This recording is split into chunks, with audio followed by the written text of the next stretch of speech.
អ្នកនរគ្នាយល់អញ្ចឹងអត់យើងនឹងអត់មានសម្ពាធនៅពេលដែលយើងធ្វើការបះចំមេល្អហើយថែមទាំងយល់ថាខ្លួនឯងមានសំណាងនៅពេលដែលយើង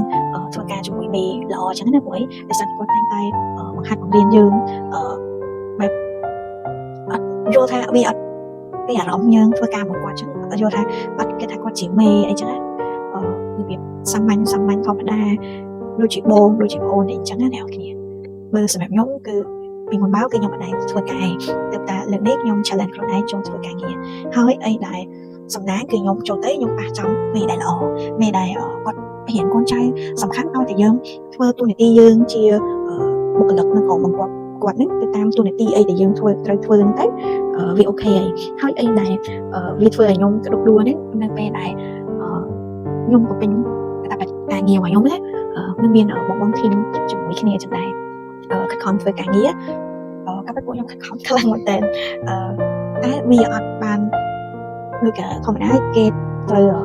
ចង់បាន commitment អីចឹងប៉ុន្តែវាអត់បានដល់ពេលអញ្ចឹងក្នុងនាមយើងជាកូនចៅហើយយើងជួបមេដែលល្អមេដែលគាត់ជឿជាក់លើពួកយើងអញ្ចឹងមានអារម្មណ៍ថានៅពេលដែលយើងអត់អាចបំពេញអា commitment នឹងបានណាមានអារម្មណ៍ថា feel like sad ហើយ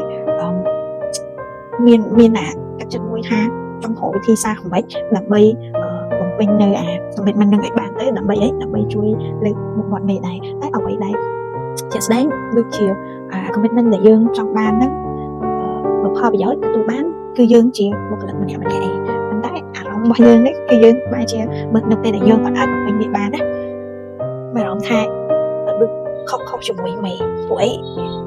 យើងបានជួបមេដែលល្អមេដែលបង្រៀនកូនចៅដូចជាបងដូចជាប្អូននេះយល់តែអ្នកគ្នា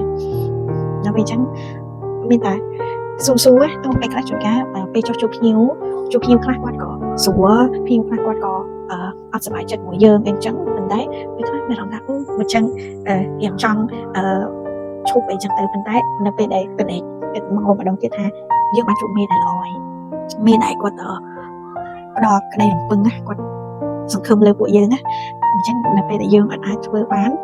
មានអារម្មណ៍ថាដូចអាណិតមេវិញទេប៉ុន្តែអីដែលយើងធ្វើហ្នឹងនៅពេលដែលយើងធ្វើបានផលប្រយោជន៍ទាំងអស់ហ្នឹងគឺយើងឯងអ្នកទទួលបានមានន័យថាឧទាហរណ៍ជាក់ស្ដែងដូចជាពួកខ្ញុំទៅចូលធ្វើការងារអាហ្នឹងយើងស្ថិតនៅក្នុងការហាត់ការងារប៉ុន្តែនៅពេលដែលយើងអាចធ្វើបានល្អយើងក៏ទទួលបានអាបទពិសោធន៍ហ្នឹងសម្រាប់យើងខ្លួនឯងរៀងខ្លួននៅទៅប៉ុន្តែបែរជាមានអារម្មណ៍មួយថា